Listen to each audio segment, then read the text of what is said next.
inviterei sul palco il prossimo relatore, Mr. Jim Blaschke della Industrial Defender. Ci parlerà di un tema molto interessante, che è quello della sicurezza, intesa come security, e in particolare vista nella declinazione industriale. Please, la presentazione sarà in inglese, evidentemente. Buongiorno. First of all, I apologize for David Van Kroot, who has his partner in emergency at the hospital, and he was not able to present this morning, so I'm going to fill in for him. I hope to be able to do this justice. David does work for me, so I should be able to cover the materials. And secondly, let me apologize in advance for having to present in English, but I can assure you that your English is much better than my Italian. Where's the slides, please?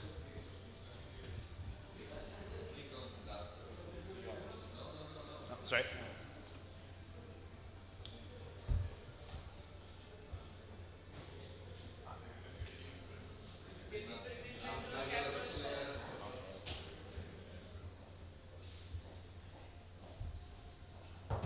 Technology, sorry. What we're going to cover today is an approach to cybersecurity using a recommendation from the Security Institute, SANS, as a result of a major study across industrial control systems and recommendations about what the most important easy fixes are and the priority order in which they should be addressed. To introduce Industrial Defender, though, we have been in the SCADA business for 20 years. Our real-time SCADA platform is in use all around the world in transportation systems, Barcelona Metro, for example, Hong Kong Metro, Singapore Northeast Line, gas pipelines, Gazprom in Russia, Enbridge Pipeline in North America, Thames Water in London, as I like to say, delivers 70% of the water to 90% of the customers. That's because the pipes are very old. And probably 2/3 of the power generation in the United Kingdom is all RTAP. So we have a long SCADA history. After the 9/11 attacks, the company was picking a new strategic direction. And we realized that industrial control systems have very long life cycles, and therefore they get out of date. They're not current, they're not patched, therefore they can be knocked over, and they're more and more connected to the home office, so there's a back door in. So we recognize that cybersecurity was a really important next evolution for industrial control, and that's where we focused. Starting in 2002, we are now in our 5th generation of cybersecurity and now compliance, documentation, and change management for industrial control systems. That's our complete focus. We're not trying to be IT guys, we are operational technology people with a base of customers all over the world.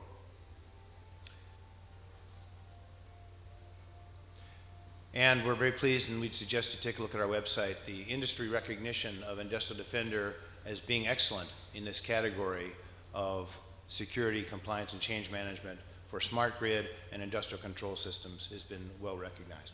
We like to say that operational technology is like IT, OT is like IT, but with consequences.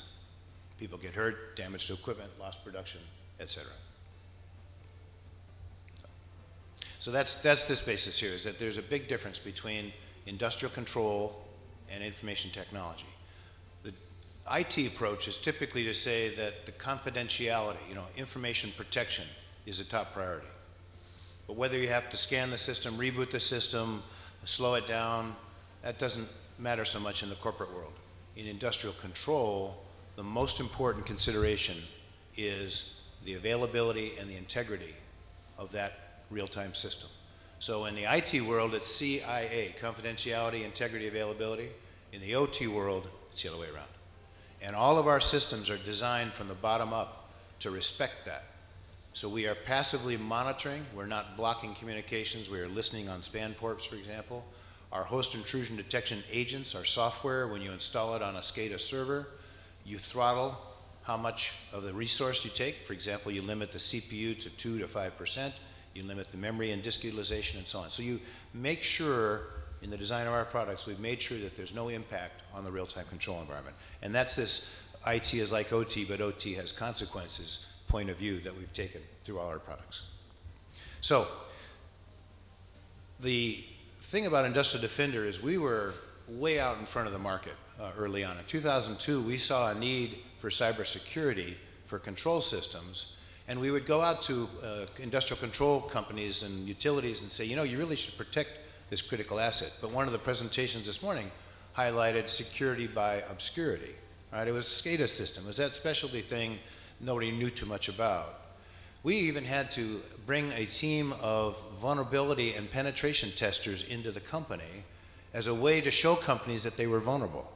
We would actually have a team crack their system and they say, see, you've got problems, you should fix this. And they said, well, thank you very much. And they'd fix the problems, but didn't necessarily buy the security. It's taken a long time, it's taken 10 years to have this awareness of cyber threat now get to a very public recognition. It's in the press now. It's becoming part of international standards and national standards, and there's more and more attacks that are getting noticed and causing major damage. The Saudi Aramco, the Shamoon virus, took out something between 20 and 30,000 hard drives, overwritten the drives, unrecoverable. So there's a real growing need and for protection, and now finally, and I hate to make good news out of bad news, but finally there's enough public exposure and visible damage to cyber threats. I was in London yesterday and met with a major reinsurance company that is introducing cyber insurance protection for control systems because it's excluded. It's not covered in the normal insurance policies. And control system operators kind of sit back and go, really? Because they haven't taken a look at the fine print on their insurance policies. But cyber is now becoming an aware requirement, not just from a operational perspective, but from a risk mitigation and exposure perspective. When you look at the compromises, these are getting more and more real. Here's a pretty good representative reflection. Has your control system assets or your control system network ever been infected or infiltrated? 20% of people now are acknowledging that it has. So it's coming to the front. These threats, the impacts are very, very real. So that's security. For compliance and auditability, there's more and more expectation now that you document your system's evolution. You document the changes, that you report either to your internal auditors, or in some cases, like in North America, the bulk electric supply has a requirement called NERC SIP. You may have heard about this. It is an expectation now that you audit yourself and document changes on an ongoing basis.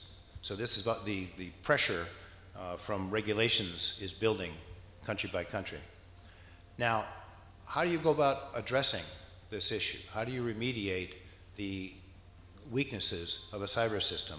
There are many different approaches. NERC SIP, as I mentioned in North America, is one that's being legislated, made into law to require that electric utilities that have 1,500 megawatts or more of power handling, either power generation or power transmission, have to declare their critical electrical assets, and as a result then they have critical cyber assets. So NERC SIP has rules in North America. There's the ISA 99 standards. There's other guides like NIST.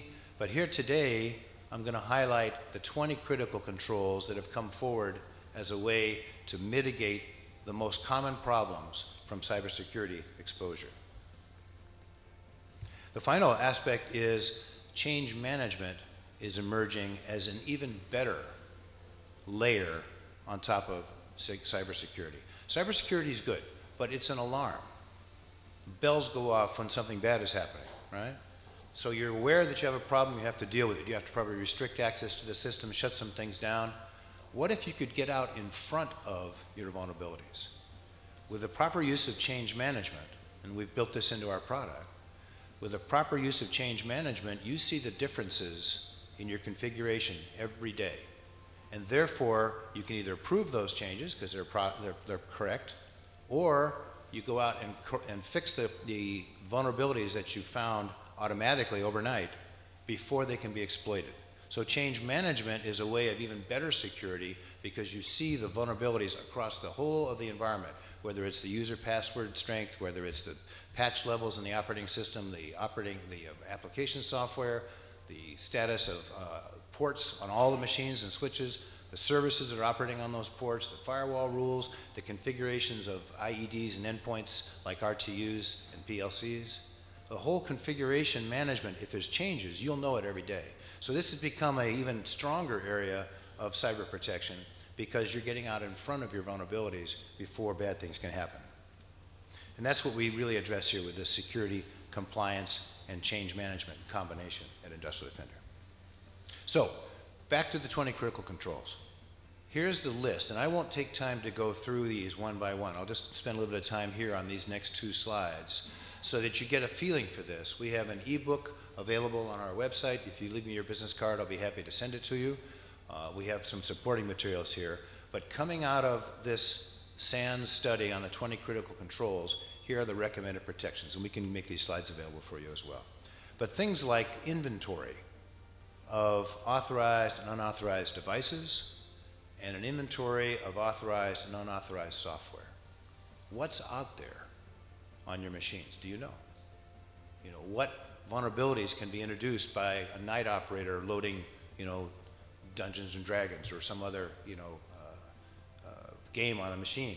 We've had problems where customers where a nighttime employee is plugged in an iPhone to charge it on the USB port and a virus comes in. I mean, there's lots of things that just happen, and what's on those machines, what's authorized, but what's not authorized, and how would you know? The next couple, secure configurations, right? Are the machines locked down adequately? Again, these are in priority order. You notice that it goes from very high to medium, and on the next slide you'll see them kind of go down. But SANS took a look at these 20 vulnerabilities, and then by studying the market and the reported incidences, came and ranked them in terms of most important to address first. You start at the top and address the most pressing and most consequential issues first and work your way down.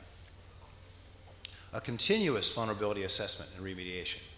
You often test your system by having it pen tested or have vulnerability assessments done against it, but then what happens since that time?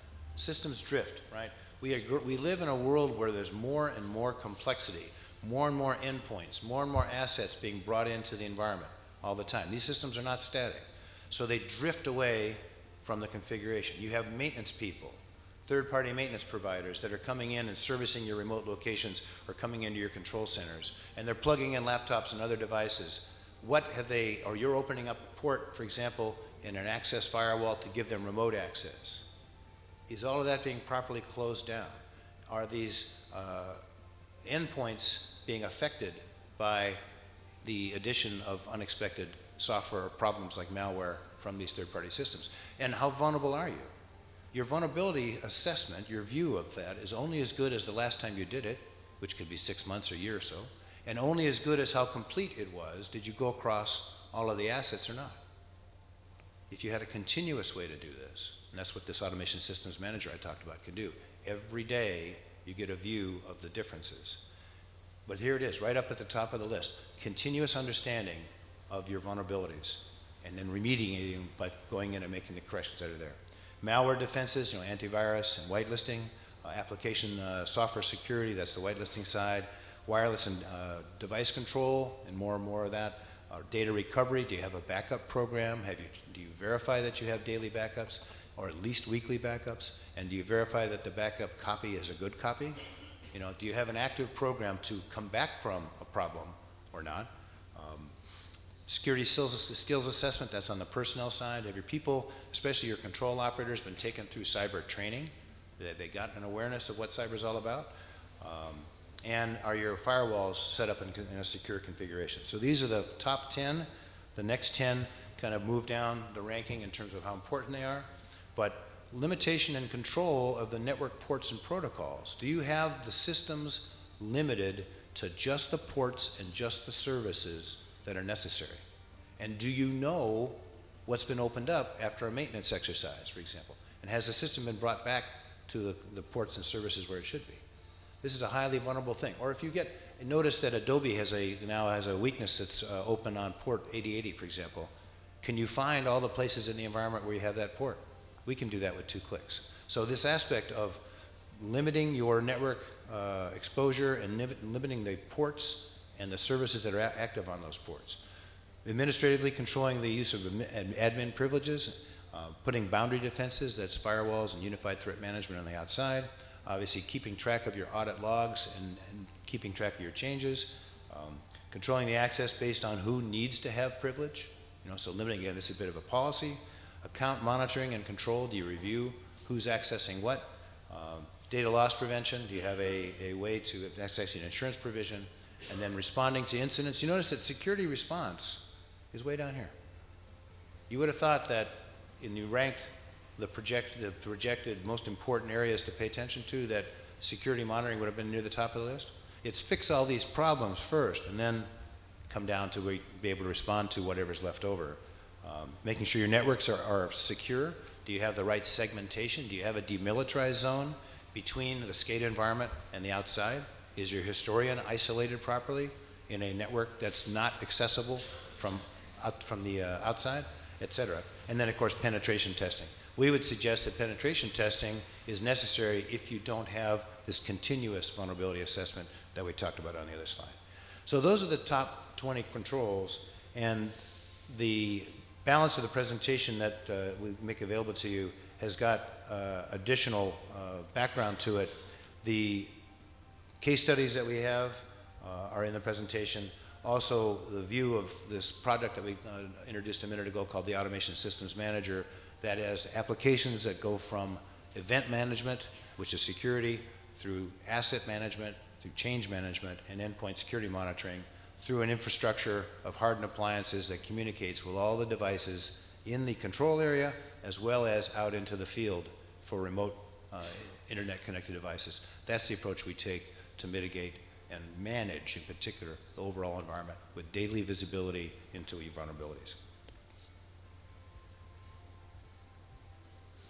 And here at the back of the presentation, again, I won't cover this, it's available from the slides. One by one, we have each of these critical controls outlined in more detail. But I'll stop here. Thank you for your attention. Thank you so much. So, abbiamo 3 minuti per delle eventuali domande dalla platea. Nessuno? Prego. Prego.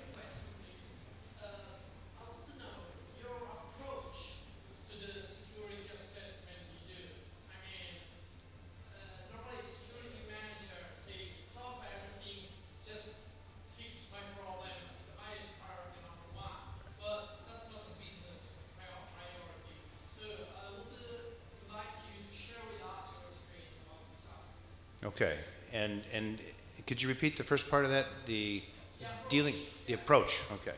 So the approach that we recommend is a very active daily review of where are you, not just with the security elements, but with the configuration. Because when the configuration changes from a known baseline, from an expected security posture, for example, you can be unknowingly introducing vulnerabilities into the environment. So what we recommend is an automation tool that tells you every day what's different. And so it's a form of change management and tracking that actually is better than just security, because you know that something's different. And oh, by the way, it happens to be a business benefit too, because you come in on Monday, something's not working, nobody ever puts their hand up and said, I never remember changing anything.